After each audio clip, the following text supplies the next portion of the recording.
大家好，我是中医师庄佳颖。我有个病人呢来看泌尿道的感染，他有时候还是阴道感染，白带很多，那有时候排尿也很不舒服。这3年来呢，就是一直在发作，然后反复吃抗生素，好像会好一点，但是其实呢没有真正好起来。这其实就是他体内有火气。那这一集呢，我们就来聊一下什么是火气，什么是上火。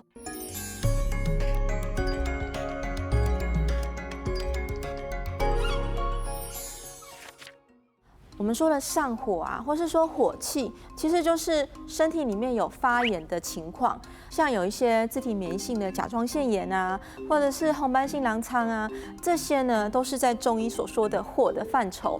那上火呢，就是身体有一个不正常的发炎反应。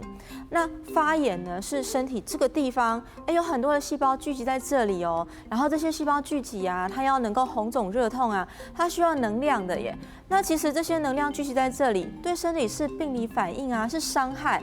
那这些不恰当、多余的能量就是火。那临床上大家很常看到就是嘴巴破啊、嘴巴溃疡，或者是牙龈肿起来，或者是很轻微的嘴巴干啊、喉咙干啊。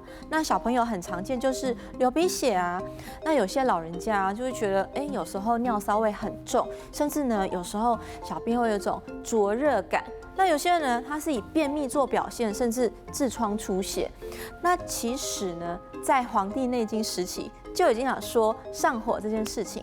怎么说呢？他说诸燥狂跃皆属于火，那局部肿大也是火气的表现。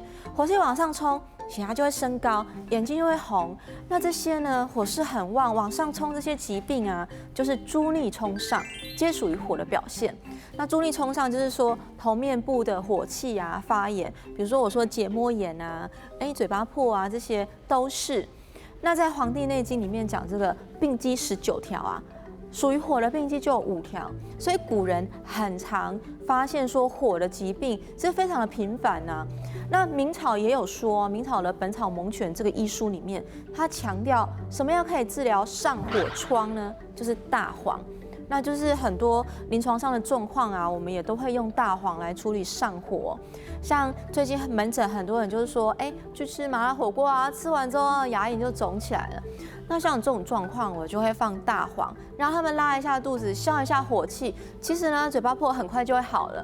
那其实还有很多清热解毒的药，像黄连啊、黄芩啊，这些也可以去除局部的炎症反应。那其实有人做过研究啦，把281例的民众跟621例的大学生去做这些上火的调查，发现呢，第1名的上火症状是什么？就是大家很常经历的口干舌燥啊、嘴巴破啊、脸上长痘痘啊。那现代医学怎么看呢？他说上火啊，其实就是人体的能量代谢状况出问题啦。那这些黏膜系统啊，就特别容易被发炎，像是眼睛、嘴巴、口腔、肠胃黏膜就会红肿热痛。那这是身体的免疫状况出现了问题，那就有人把这些上火的黏膜、嘴巴破的这些黏膜把它刮下来，发现说里面有大量的微生物细菌感染这表示说我们身体的免疫力因为这样子压力大啊、失眠、熬夜啊，真的就免疫力失调了，那就会特别受到微生物感染，就更容易发炎，嘴巴就破了。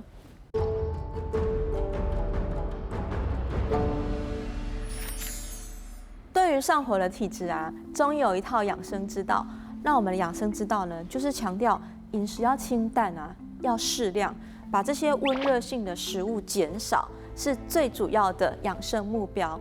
现代医学的观点也是这样说的，他说总热量要降低，要选择低动物脂肪、低动物蛋白的饮食。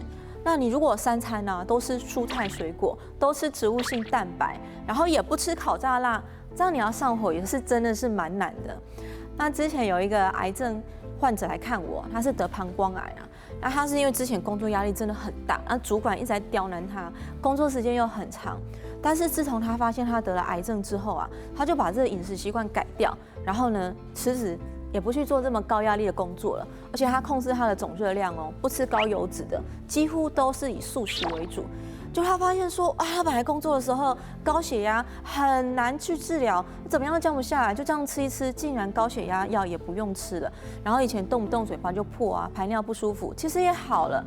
那其实这些上火状况早在之前得癌症之前就要做了啦。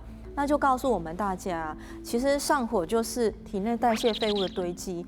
那你如果常常有这些症状的话，表示身体真的出问题啦，那就赶快做这些积极的调整。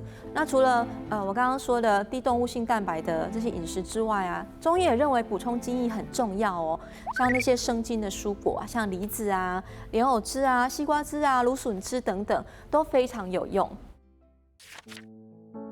其实，如果上火的状况特别严重啊，像我开场提到那个病人，泌尿道反复在感染啊，吃抗生素效果不太好啊，其实真的要找中医师去咨询，看看到底是哪个脏腑的火气最大，再进一步针对性的调养，这样子呢会好的比较快一点。大家喜欢汉医，感谢您的收看，我们下次再见。